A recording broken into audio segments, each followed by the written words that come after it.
This is SWBC Mortgage's Dallas Cowboys Crosstalk. Check this out. Broadcasting live from the Cowboys Club at the Star in Frisco. Brought to you by Blockchain.com. Invest like your icons with Blockchain.com. The National Medal of Honor Museum. Join the mission at mohmuseum.org. Buffalo Wild Wings. If it's game day, Buffalo Wild Wings is the place to be. Alltech Lansing. Just listen with Alltech Lansing. Perfecting sound since 1927. And by SWBC Mortgage. Customized solutions to help you meet your personal and business goals. Visit SWBC.com. Now your hosts, Nate Newton and Bobby Belt.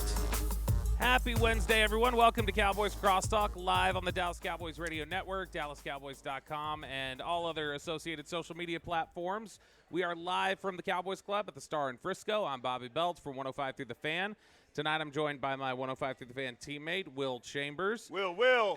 As always, we've got the three-time Super Bowl champion and six-time Pro Bowler Nate Newton with us. I know Nate was just fist-pumping watching that game this past Sunday. Nate was dying for a dub recently, and I know he enjoyed that one. I told y'all what was going to happen. You did. Yeah. You did. It happened. And so I thought of you when I was when we were getting back on the plane, heading back. I was like, I know Nate's smiling back home. This is a good day. I'm 1 for 5. You were due. Yeah. There you go. I'm good. And our guest tonight is he was a unanimous first-team All-American at LSU. He was also the Thorpe Award winner. Wow. The 6th overall pick by the Cowboys in the 2012 NFL Draft, and went on to become a Super Bowl champion in Super Bowl 54 in 2019. It is cornerback Morris Claiborne. Mo, how you doing? Doing well, man. Appreciate y'all you for having me. Thank you so much for joining us. You know, when I was looking around at your background and some of the stuff that you've been involved in during your path to the NFL, I was stunned at how varied your time was in high school in terms of all the different stuff you played. You were a quarterback, you were a receiver, a defensive back. You were a big-time sprinter in high school. What was it that eventually, your talents you felt like coalesced around? All right, I'm gonna settle on playing cornerback here. It was a tough decision at one point because the short version of it, when I got to LSU, I was still playing both sides of the ball doing camp. One couple days I'll play DB, couple days I'll play receiver. And I remember going into Les Miles' office and saying, Coach, I'd rather just stay on the defensive side. I'm behind a ton of guys on offense. I'm not going to really get no play time there, but on DB, it's short over there. So I got a chance to play. And he told me, just please keep going both, and then we'll figure it out later. But, you kind of doing well at both of them, and we want to see more. So I was like, okay. And then Patrick Peterson went in and started talking for me. And then after that, it was like, you stay over. Wait. At one point, LSU was short at DB? Well, yeah. Yep. It was like Does that not blow your mind a little bit? I'm like, wait a minute here. Yeah, man. It was like that transition period, like right before the Honey Badger showed up. Yeah. It was like that period right there. Well, you're part of the group that made it be like, look, this is DBU now. Yes, sir. I mean, that's gone from different places. I want to say Ohio State for a point in like the 90s and into 2000s, and then all of a sudden it was like all the great DBs were coming from LSU. No, without a doubt. Like, don't get it wrong. It's been in Texas. It's been a DBs in Florida. But LSU, I feel like it was like a factory. It was like every year you got somebody up for the Jim Thorpe Award. You got somebody going to the league, top 10 pick, and it's a DB. Well, who was your defensive back coach, and what made y'all special, man, besides your athletic ability? Ron Cooper was our coach at my time with Coach Chavis. And most of the number one thing we worked on a lot that people don't know is like deep balls. So we'll work deep ball drills no matter what is going on. We work in deep ball drills, like starting in the type of drills where you start in the middle of the field and you get the jugs machine to shoot the ball deep down the field, and you got to run the rest of the 50 to go get it. Once you get to doing a lot of that and learning how to track that ball in the air, you become good at it. So you did some you did play a little bit of quarterback though in high school. Is that so what kind of offense did that look like? were we running a read option, or were you like were you standing up there? Were you in shotgun the whole time and running spread offense? What were you guys running? And we tried a lot of different things. mostly spread. I rushed for over 1,000 and I threw for over 1,000 my senior year. So I feel like I was doing pretty good at it. You know, I threw a lot of touchdowns, scored a lot of touchdowns on feet. But we tried the read option, we tried the spread. We tried it all, man. What high school and what area? I mean, Park, Shreveport, right? Louisiana. Yeah. Yes, Okay. Sir. Yes, sir. That's I was just going there too Yeah, because I want to know what it's like for somebody like a star in high school. The recruitment is like in Louisiana because you're getting pulled from, I'm sure, Alabama and LSU. I mean, Well, being a Louisiana and Texas. guy, Well, yeah. I didn't hear from majority of the big schools until I committed to LSU. Wow. And once I committed to LSU, still to this day, I don't remember getting anything from Alabama. Like, I don't remember being recruited by Alabama at all. I got a couple letters from Texas and stuff like that, but I was waiting on LSU the whole time. I was just waiting on LSU. Right. Yeah. Now, did you ever, we mentioned there that you're talking about how you had a successful year at quarterback and it said that you played some receiver. Did any schools talk to you and say, hey, we think you're a receiver. Hey, we'd like to play you at quarterback over here? Well, it was a little different. I had some of the small schools like Louisiana Tech, Grambling. They offered me scholarships to play football and to play basketball, perhaps track. LSU offered me to run track as well and play football. But once I got there and during the summertime, I don't know why, but I felt like I needed to focus more on football, and I didn't think I could do both of them. I was talking to my parents about it, talking to my high school trainer about it, and to this day I kind of regret it because I wish I would have gave it a shot and seen what happened from it. But overall, I'm happy with how it played out. Track, what was your thing? I mean, you 80 man, miler? Man, I ran 100. Yeah. No, sir. A 4x4. No, sir. Okay. You do the speed walking? But won the state championship in the 4x1 relay. Okay. I won the state championship in the 100 meter. I would have won the 200 meter, but I pulled up at the wrong tape. Wow. And I ended up coming in second. Oh, no. Oh. Yes. Yeah. So I would have swept that whole day. But at LSU, they got like 2 cameras. Looked like it's 2 finish lines, Right. and I finished at the first one and not the second one. How many did you run against that you played football against or were stars across the country? Was Many. there? Yeah. Many. So you would like that? Yeah. Yeah, man. I was pretty good, You man. know, that's something that, you talk about that, though, and I'm always interested to ask guys about this when it's part of their background. A lot of times we'll see guys who got to the NFL level who all they did their whole high school, college career, everything was just football the whole way. You're one of these guys who, you talk about basketball and football and different positions in football and running track, and we hear it said a lot from people now, like, hey, if a coach is trying to tell you need to stick to one sport, commit to one sport, a lot of people are giving the advice these days of, like, don't do that. Like go ahead and explore that. So I'm always interested to hear from the guys who experienced it. Would that be your advice now to kids who are playing multiple sports? Is like, do not let a coach dissuade you from playing those multiple sports. Definitely. The training and coaching that I do now, like I try to tell the parents, like, it's not just training for football or for just being a DB. We trying to work those muscles to, get him ready, get her ready for whatever they want to do, in the long run. Don't just lock them in right now to one sport, because I feel like every sport can get you better for the next sport. It gives you a little bit more wisdom. It gives you a little bit more understanding on just how to compete and how to fit into a team and, and play different roles. Like, all that can make you better for the next one.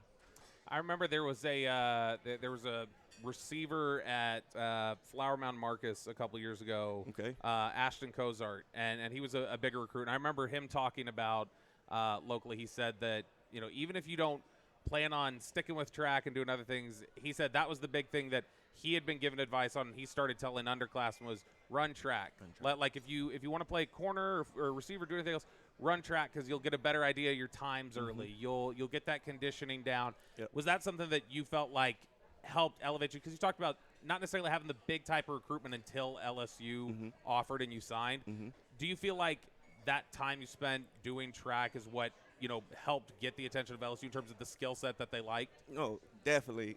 I can remember one story of Brandon LaFell.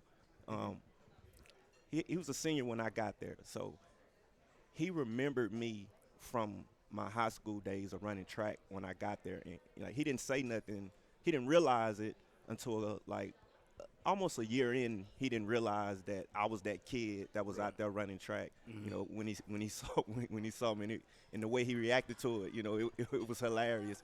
But man, track prepared me in so many different ways, man, because most of the time in the 100, 200, you out there by yourself. You know, you got no one else to depend on but yourself. You got to rely on, and it's that mental thing you got to rely on, and that prepares you for everything in life. You know, anything that's not dealing with sports, and those different sports, it's life lessons. It's life lessons in every sport. Different disciplines. Yeah, different disciplines, but almost the same goal. You know. Man, LaFell, that's a minute since I've heard. I Yo, know, wide receiver. Yes, sir. It's been a little Yes, bit. sir. It's been a minute there.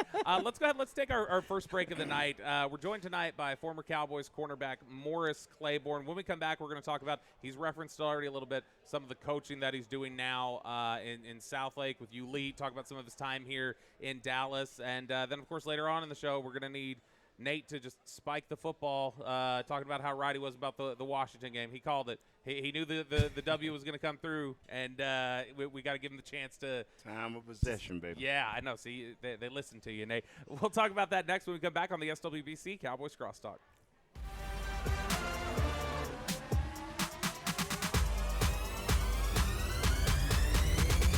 Go Cowboys!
Back to SWBC Mortgage's Dallas Cowboys Crosstalk. Yeah, check this out. Broadcasting live from the Cowboys Club at the Star in Frisco. At SWBC, customized solutions for individuals and businesses are just a click away. Visit SWBC.com to learn more and start your next adventure. We are live from the Cowboys Club at the Star in Frisco for the SWBC Cowboys Crosstalk.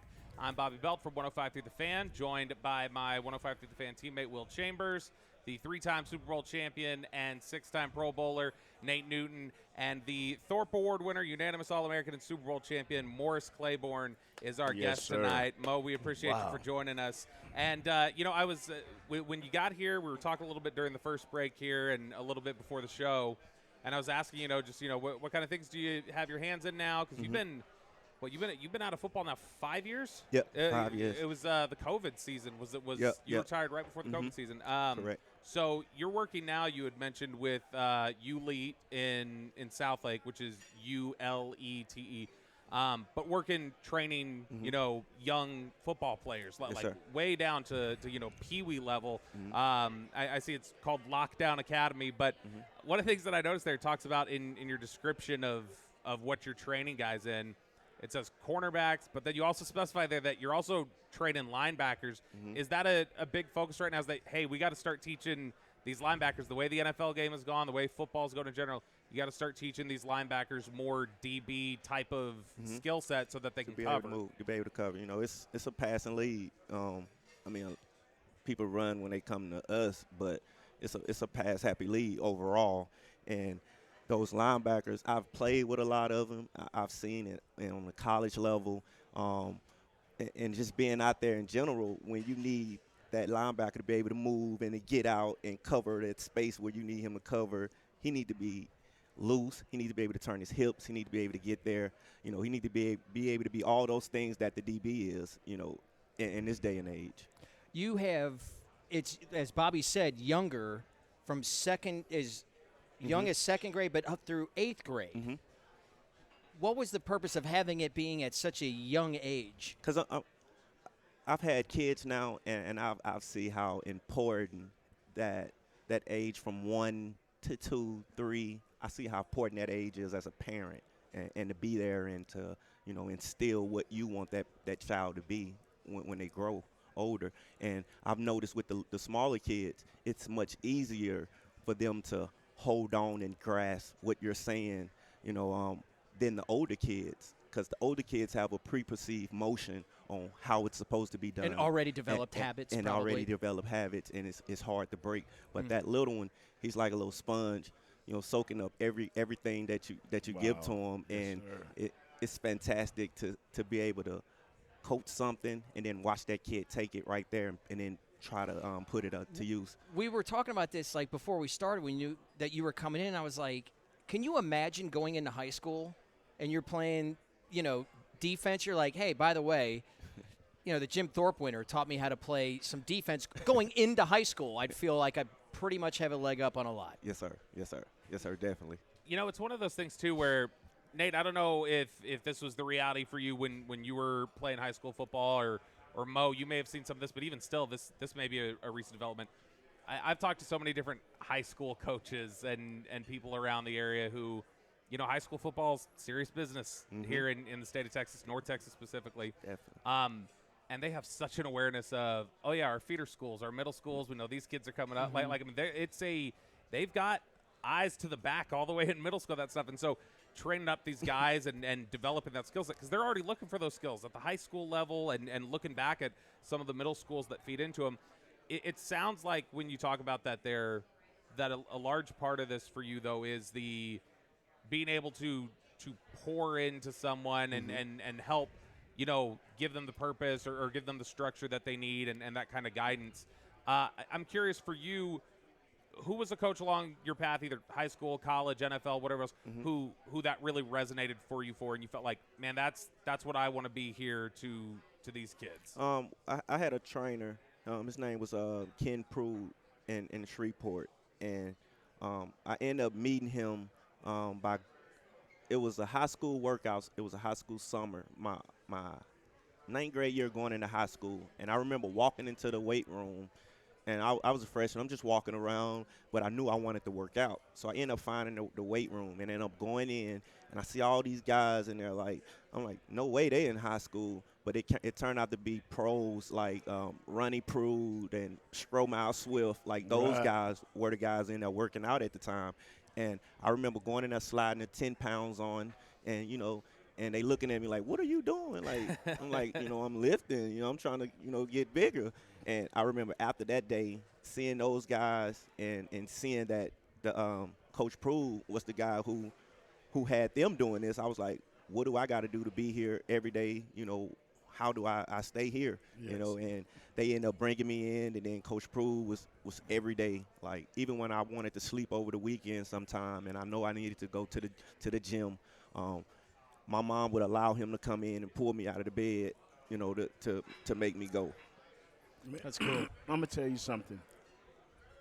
I'm liking what you're doing because a lot of times, see, he was fortunate enough to have pros and guys around him. I was fortunate growing up having a couple of pros around me. Fellas, I hate to say this, but a lot of times, and I try to tell parents, keep an eye on your baby because a lot of high school coaches don't understand about opening your hips, playing man-to-man, or even understanding how zone works. Yep. You know, they just have the better athletes, so you win.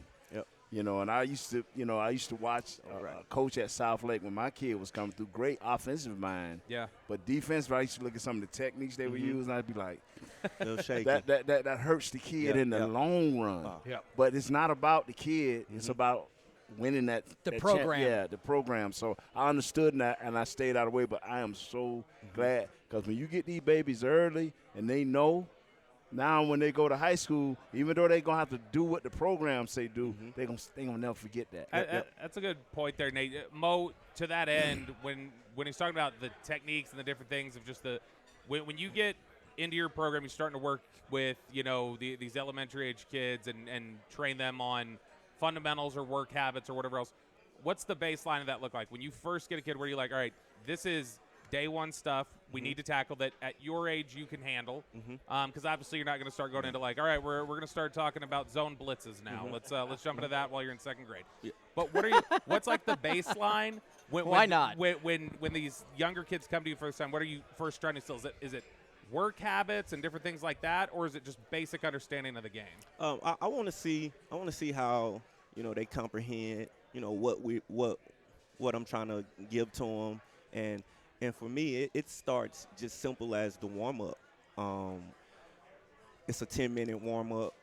It's going to make you have to balance. It's going to make you have to, you know, use your arms and your legs to get through it. And I want to see, can that kid, you know, balance. I want to see, can he or she step out and keep their body under control, keep their arm movement under control. I want to see how well their feet is. You know, so we're always going to get on the ladder, the speed ladder, just to check and see how the feet are, you know, are they using shoulder width apart? You know, that's one thing we live by, shoulder width apart. If it ain't shoulder width apart, we need to start over and see where it at. So it starts from the warm-up, you know, just as simple as that. And, you know, like I said, I want to see the feet work. You know, I want to see how good they can move, how good they can break down and come to a stop and start back up. How good can they turn and run? You know, just those things that we start with, because I feel like if we can strengthen those things, all the kids, they have skills. They have the ability. They can catch, throw. But once you show them, you know, how to be a little bit more stronger, you know, how to really let that athleticism shine. I want to ask you about that on the stronger and certainly in parts. Nate and I were on the air together during a time when you were playing with the Cowboys, and, you know, you were highly drafted, 6th in the first round, but your career was, derailed by injuries. How much of what you do is trying to develop, is there any part of it that you're thinking of developing the strength in these areas that came from, you know, maybe what you suffered in your career with injuries that you wished maybe had developed better or gained more strength in? Man, definitely. I just look back at, you know, some of the rehab things I used to do to get back better, like for my knees or something. But it was small things that you should have been doing before that. You know, not a lot of it, but just keeping up on it. So, you know, I put a lot of that into my workouts, into my understanding of of training, you know, the kid, and just trying to make those things we don't focus on, those small muscles we don't pay attention to, trying to make sure that they get the the strength that they need, making sure we hit those things. Bobby, go through who is here again, man. Just bring who. I want people to know he's here. We are talking Yes. here with Yes. Morris Claiborne, Appreciate Mo it, man. Claiborne, and Mo. I was actually just about to kind of do an overview because you're in a unique situation, or your background is so unique, even among NFL players. Because you look at the fact that you're talking about, you played big time SEC football. Yes, sir. He did. You're talking about being a top 10 pick in the NFL draft. Yes, sir. You came to Dallas, arguably the most intense media spotlight in all of professional sports. You then go on, you spend a couple years in New York, the largest, most intense media market overall. You've been to the Super Bowl. That's the most intense media. So when with these kids you're training, if they're getting up, if they call you, 10 to 12 years from now, and they're getting ready for the NFL draft, and they're projected to be a top 10 pick or whatever else, and they're saying, hey, you've had so many unique experiences with all these intense focuses. What's like the best, what's the best piece of advice you can give me to prepare me so that I handle all of this the right way? Take your time. Don't be in a rush.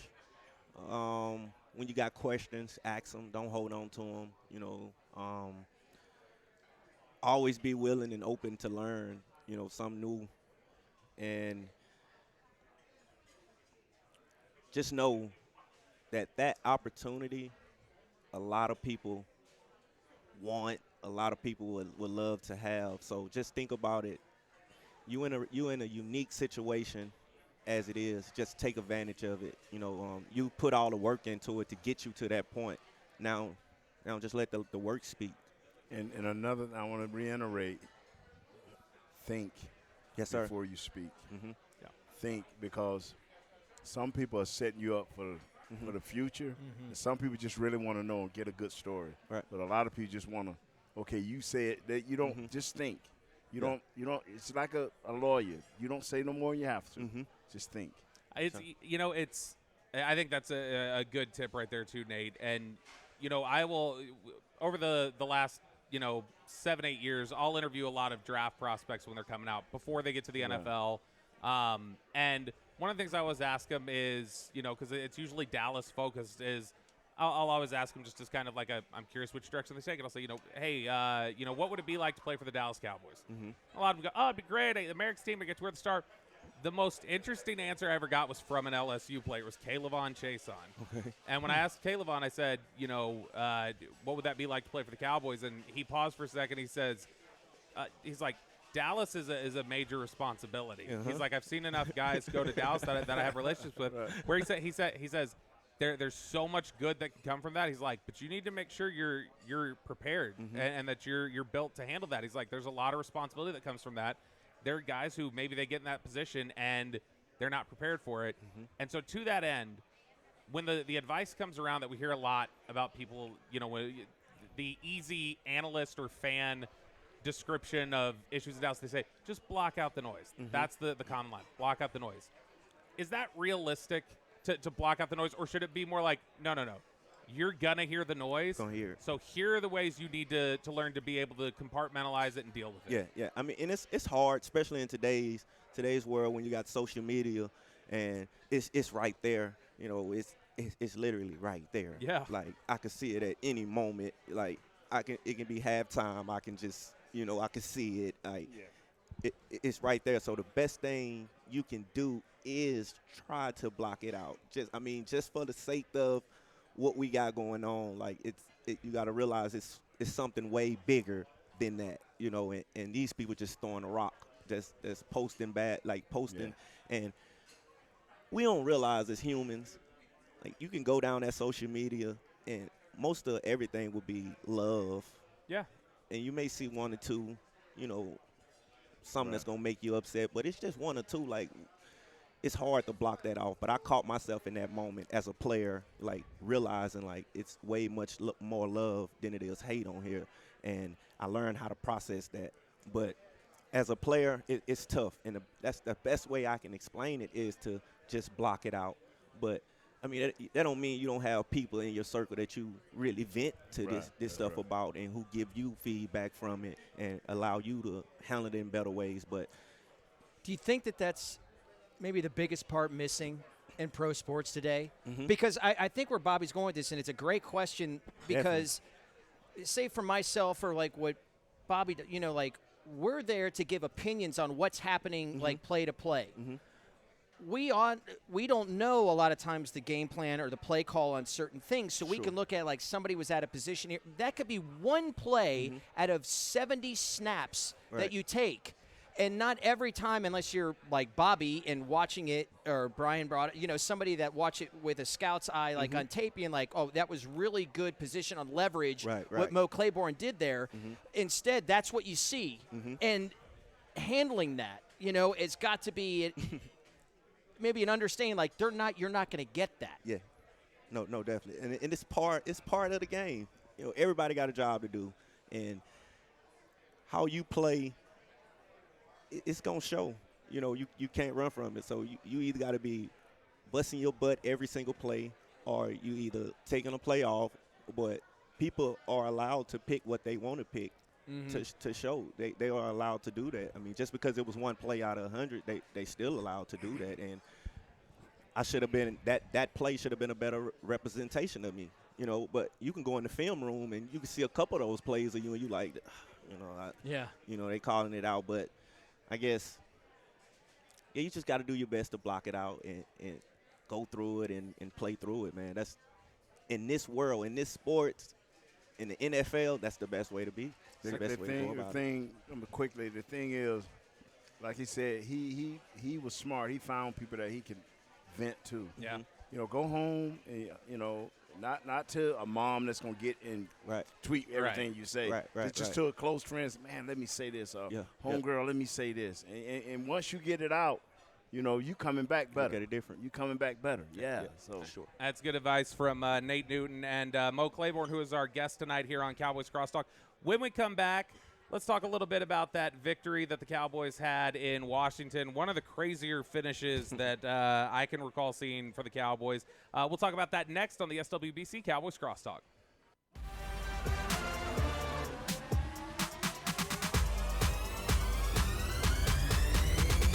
Go Cowboys!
Back to SWBC Mortgage's Dallas Cowboys Crosstalk. Yeah, check this out. Broadcasting live from the Cowboys Club at the Star in Frisco. At SWBC, customized solutions for individuals and businesses are just a click away. Visit SWBC.com to learn more and start your next adventure. We are live from the Cowboys Club at the Star in Frisco for the SWBC Cowboys Crosstalk on the Dallas Cowboys Radio Network. I'm Bobby Belt from 105 through the Fan. I'm joined by my teammate from the Fan, Will Chambers. We've got the 3-time Super Bowl champ, 6-time Pro Bowler, Nate Newton with us. And then our special guest this evening is the Thorpe Award winner, unanimous All-American Super Bowl champ, Morris Mo Claiborne. Mo, thank you again for joining us tonight. Really appreciate it. Yes, sir. So that was an insane game that Dallas played in Washington. It was an insane this past quarter. weekend. I don't know that That was. I've been present for a lot of ridiculous finishes. I've seen a lot just growing up, obsessed with football, watching stuff over the years. But I was trying to think back, and I was comparing it to something. I'm like, man, there's not many games I can think of that had as absurd of a finish as this one. Which it was like a college game. Like you don't see that in the pros. I don't even know that you see that at college. Yeah. 5 ridiculous things in a row, which we'll recap it all here in a sec. I'm curious real quick from both you guys, Nate and Mo. Nate, I'll start with you, and then we'll jump over to Mo. The most just ridiculous finish, college, pro, even high school, I guess, just the most ridiculous finish to a game that you were ever a part of. That was it for me. That one? That game there, because you go in a half, and ain't nobody doing nothing. Just field goals, punts after punt, a bad turnover here, a mishap here. You're like, okay, if we can just, get out of this game in by 3 points, you happy. All of a sudden, you get up. And next thing you know, bro, how you throw an 80 yards, 70 yards? So I'm looking at, I'm like, but I did say, when he went to kick that extra point, he ain't making that. His whole day started wrong. Yeah. I could just tell, he ain't making it. So the guys I was doing the show with, we can't gamble, so I was willing to do something. I was willing to get you have my number, right? You can text me this but stuff. we can't gamble now. So I'm like, okay. I said, he going to miss. And when he missed it, I'm thinking game over. Next thing I know, I'm going to use the bench. I hear this screaming. I had to turn back around. I'm like, oh, my God, what done happened? This dude done scored. Yeah. Man, I just saw that. I had never seen that like that in my life, It stunned me too, man. Yeah. When he hit that little spin move. I said my favorite part of that too was Terp saying when he hits the spin move, because he got asked technically, do you do this and stuff like that? He's like, I'm gonna be honest with y'all. I hit the spin move when I realized I have nothing, and it's just well, let's see if this works. He's like, let's get a clear picture of things. He's like, I hit a spin when I'm dead to rights. I don't have anything here. Right. Mo, for you, was there a game either at LSU or maybe during your Shreveport days or up into the NFL where you're like, I can't even believe I was just part of what happened at the end of this game? Yeah. Like the craziest one I can just think of right off the top of my head is LSU versus Alabama. The game ended 6-9. That should tell you how crazy that game was. I remember this. 6-9. So it was a lot of field goals, a lot of missed field goals. It's the best game I've ever seen without a touchdown, hands down. It honestly was. One of you, did you all win the title or did Alabama? Alabama end up winning. Okay. Yep. Yeah, that was such a great game. Yeah, man. And I was like, couldn't believe it. Yeah, absolutely it was. Yeah, you really couldn't blink. Like, when they say don't blink, that game was keep it open. Like, anything can happen at any moment now. I'm going to ask you a question, just a little offbeat. What was your most intense game where you just could not relax? You just had to be on your P's and Q's the whole game.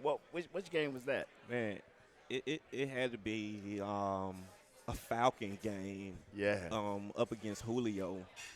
Right. One of those up against Julio. It's like, what's that like? Man, it's like you better be on your P's. You better come with your A game that day. Like, you better come with you know how some defensive players, we probably, we do better guarding this type of receiver or guarding this type of receiver. Like, you better be ready to guard 3 receivers in one when you come up to Julio. Wow. Did you ever face him in college first? I was there when he was there, but Patrick Peterson always got him. Right. So I was always on the opposite side. So I never got a chance to, play with him. It was Jerome Brown for me. Jerome Oh, Brown my and gosh. Reggie White. You like you said, 3 players in one. Three You players had- in one. Yeah, but I'm gonna let my man Bobby take back over. But I want to hear that because Yes, man, sir. I just know I wasn't the only pro player be tensed up a whole game. And I went home and went to bed. I knew it wasn't gonna be no party, no drinking. I was going home and go to bed after that Exactly. game. I still like. I mean, you just you saying Jerome Brown there. Like, I mean, there's anybody who's listening out there who doesn't know who Jerome Brown is. Just do a quick search. That is one of the most naturally. You're gonna have gifted nightmares players. tonight. Yeah, one of the most naturally gifted players we've ever seen. Big narrative in this one, obviously, was the coaches on the other side and the players on the other side. It's guys who had left Dallas. A lot of different players over there for Washington. Dorrance Armstrong, Tyler Biotish, Dante Fowler, Noah Igbenogany, a lot of guys that had played here. And then a lot of coaches went over there. Joe Witt, Dan Quinn, different things like that. This is something that I know Steven and Jerry had got asked about this week. And I'm curious if, Nate, I know you had it happen before. Mo, I'm curious if you did. When you guys went to Miami in '96 and you had to play Jimmy. Yes. Was that bittersweet having to go up against it, or was there like extra juice, like competitiveness, we like went at it. we get to get Jimmy? We gave Jimmy some of what he used to tell us to give a guy. Like if you lead this team, you the enemy. I mean, it's like Jimmy would have you geeked. So you the enemy, Jimmy. So I don't think none of us. You knew you had to be? Oh man, yeah. We ran over, especially the little linebacker that he loved. He in the Hall of Fame. Now we just tracked. Zach? We tracked to pull him off.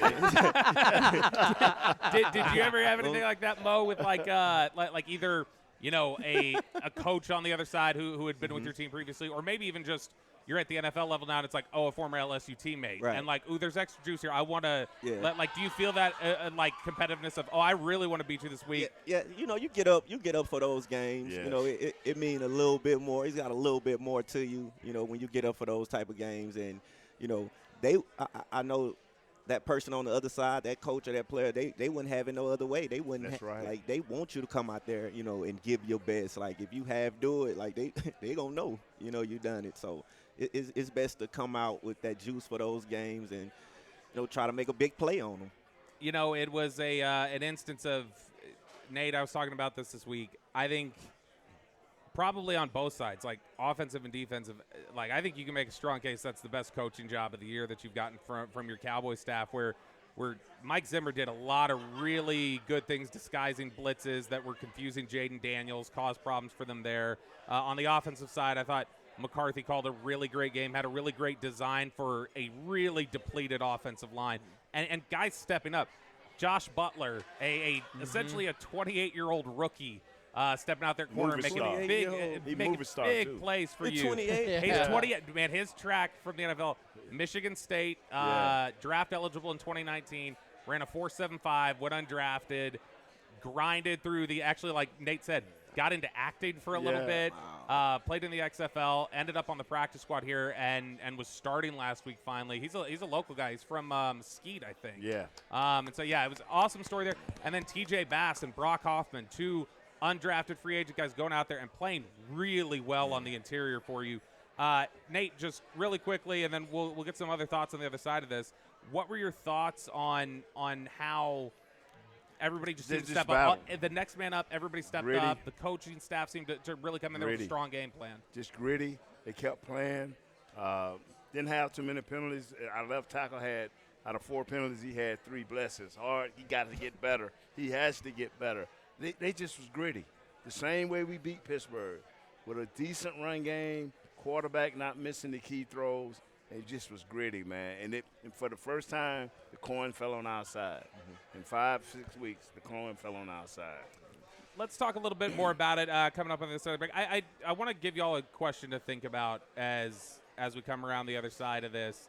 The idea of, even when the odds are stacked against you, when maybe you've had a tough season, that feeling, that burden maybe being released when you do win a game, even if people feel like, does that matter for playoff? Just the feeling, the relief, because we'll talk coming up back when we get back here, the relief that was very palpable in that Cowboys locker room and how elated some of those guys were. We'll talk about that next on the SWBC Cowboys Crosstalk.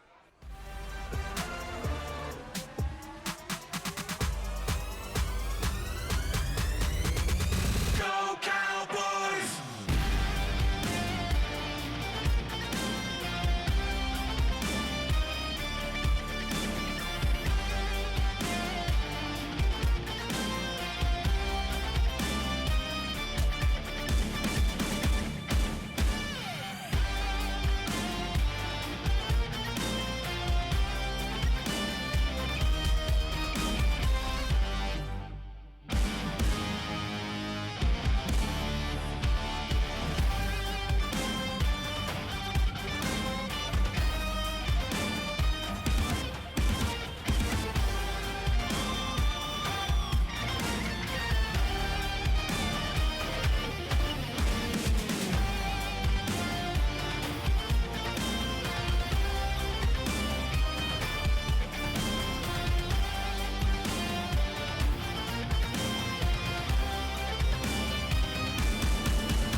Back to SWBC Mortgage's Dallas Cowboys Crosstalk. Yeah, check this out. Broadcasting live from the Cowboys Club at the Star in Frisco. At SWBC, customized solutions for individuals and businesses are just a click away. Visit SWBC.com to learn more and start your next adventure. Live from the Cowboys Club at the Star in Frisco, this is the SWBC Cowboys Crosstalk on the Dallas Cowboys Radio Network. I'm Bobby Belt from 105 to the Fan. Got Will Chambers from 105 to the Fan. Three-time Super Bowl champ, six-time Pro Bowler Nate Newton with us, and the decorated sixth overall pick in the NFL draft in 2012, Morris Claiborne, and the Super Bowl champion as well. I can't drop that either. And right when we were going to break, guys, I was asking you two specifically about the idea of even when a season's going poorly and somebody's like, does that win matter late in the year? It felt like when you walked in the locker after the Washington game, that mattered for a lot of guys. Like, that was just a huge relief, and, like, it did something for them as competitors. It did something for them just from a place of fulfillment and what they're doing and things like you felt almost like a heavy sigh across the locker room and a feeling of, like, we can finally just, like, sit here and enjoy something that we did out there on the football field. How big is that feeling for you guys when you've gone through seasons that are a little tough when you do finally pick up one of those victories? At the end of the day, in the NFL, only thing that matters is wins. You got wins and you got your losses, but the only thing that matters is that win. No matter how you get it, you got to get a win. And when you get a win, everything is much more better when you walk in the next week. You know? Yeah, and when the coach says something, you kind of listen a little bit more. Your ears perk up. I remember we had a year with just one game we won. Yeah, 89. 89, yep. Man, we rolled that. We rolled that thing. Jerry said he still has the football. Oh yeah, we rolled that. He's got a game ball that he had Herschel Walker sign. Yeah, that he's like, no, that win meant a ton to me. Yeah. Are you kidding me? That, man. Mo, how much – because it's a little different from when Nate played. There's much more media. There's social media and all that. When in 2015, when you lose Romo, I mean, it's going down, and then it's like, okay, the narrative out there is what difference does it make? Let's get the best draft pick ever. How much does it annoy you? How much does it annoy the team to hear that, like, the winning doesn't matter, we need the best draft picks that we can get? Sometimes the fans just don't understand, that grind at that moment, that off season, how much we have put into it, just to give up because we losing. Right. You want to go out and, if not even just for the team, you want to go out and represent yourself well on the field, because as a player, every game means something, as a player on the field. There's tape on every game. Tape got to, this is my audition for my next team. So right. You always got to go out and be thinking of, I'm going to give this 110%. Like, nobody's job is safe in the NFL, So every game we go out means something to us. No matter if we dead last, this next game means something. I remember there was a viral video. I think it was Jalen Ramsey's rookie year, where they were in the middle of an awful season, and Jalen Ramsey at the end of the game that they were close at, the cameras caught him taking off his helmet, and he was almost crying, and you could read his lips, and he's like, "I'm just so sick of losing." Like, and Brian Broaddus had talked about that this week on our station. He's like, losing when you're involved in that, and that's your day-to-day life, and you're contributing to trying to make something happen. He's like, you have no idea how much that losing just drags on your mood and everything that you have going on. So, like I said, I think for anybody who's frustrated by that result, which I understand intellectually why you would think, man, we're just costing ourselves here. But if you could walk in the locker room and see just the sigh of relief and the joy that those guys got out of it, you would immediately, I think, go, never mind. I'm not going to complain. This isn't a simulation. This No. is real life. No. These are just glad human I beings. can't even spell intellect. Because I do not see the intellect of losing draft picks. I don't see it because I put in too much work. Right. Yeah. It meant too much to me, and it meant too much, especially like people like Charles Haley, Deion Sanders, Troy. Man, you should see the look on Troy's faces after those losses. That's when I used to be one of them happy-go-lucky guys. And I kept seeing this in the work they kept putting in. I'm like, you know what? I need to join this group. To turn this thing around, man.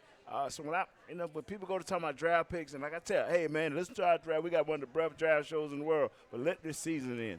I'm curious, real quick, before we get to the Thanksgiving Day game, because that was a good point. Yeah. Is that a potential silver lining from some of these struggles right now? You talk about how that losing, when you saw the way it impacted people you respected, is that potentially a good growth experience for some of these young players if they see how is this affecting the veterans that I respect in the locker room? All right, I need to up my game. Sure. And so you can get sort of a silver lining out of that. Sure. Yeah, man. All right, so we got the Thanksgiving game. We got the Giants coming up tomorrow, and it's a game where, you've got another division game. You've got a chance to pick up your first home win of the season. If they win this game tomorrow, Nate, they're 3-1 in the division. Which is just wild. 3-1 in the division, 4-2 on the road, and yet it's 4-7 on the season. You always got a chance. It's insane to look at. But when you look at this game, I'm curious from both of you. You just literally almost made me pass out. That's what I do. Sorry, Nate. I'm curious from both Nate and Mo, your experience on Thanksgiving Day, just the energy that exists around that game when you show up to the stadium, and any memories you may have of games that really stood out. I just want to say this: we always felt, even when we was 1-15. And 3-13, that if we could get a team into the second half, they had to travel at us. And they've had just as many games as we've had. And they're tired too. Right now, New York is spiraling down hard. So they're looking for that gritty win. All we got to do is just stay consistent. Take them to that second half, then don't make any mistakes. You win the game. That's how we looked at it when I played. How did y'all handle it, Mo? Man, first of all, the Thanksgiving game is a game that I used to watch as a kid, with my stepdad and my other brothers. We just always, big on the Thanksgiving game. And afterwards, we finna go outside and have a Thanksgiving game that we play, in the front yard. So getting that opportunity to play on Thanksgiving, man, it was I'm grateful for it. Grateful for it, and it's one of those games you always get up for. You're excited to play. You got to kind of put a line between the family, that time you spend with them, and getting your mind right for the game. But it's an awesome time, and I enjoy playing it on Thanksgiving. Were you guys for your Thanksgiving meal? Were you just after the game meal, or would you do Wednesday night or day after? How would you guys handle meals with the family? I was after the game because I would always have a busload of people, like 20, 30 people, come in town, man. And my folks, back then I was 340, and then family averaging about 3. That's a lot of turkeys. Oh man, hey, we take the Madden turkey right on. I was just gonna say Madden. Yeah. John, you can eat the rest of that. I'll take that. All right, last minute here, and again, Mo Claiborne's been our guest tonight. It's been fantastic. It's been keep up with the work he's doing now. You can go to ulete.com and check them out, ULETE, to see some of the work that he's doing. Really quickly, Will, Nate, Mo, any predictions for the game tomorrow? Cowboys, Giants? I know what you're going to say. You're going Cowboys. 22-9 Cowboys. Mo, you feeling the Cowboys victory tomorrow? I don't have a score, but I feel like the Cowboys they will pull it out. I feel like both teams are going to come in, with something to prove, and trying to get a win, and it's going to be a gritty game, but I think the Cowboys going to pull it out. Well, hopefully everybody will have a happy Thanksgiving with the Cowboys victory. For Will Chambers, Nate Newton, I'm Bobby Bell. Thank you so much to Mo Claiborne for joining us, and happy Thanksgiving to all of you out there. This has been the SWBC Cowboys Crosstalk on the Dallas Cowboys Radio Network. We'll talk to you again next Wednesday.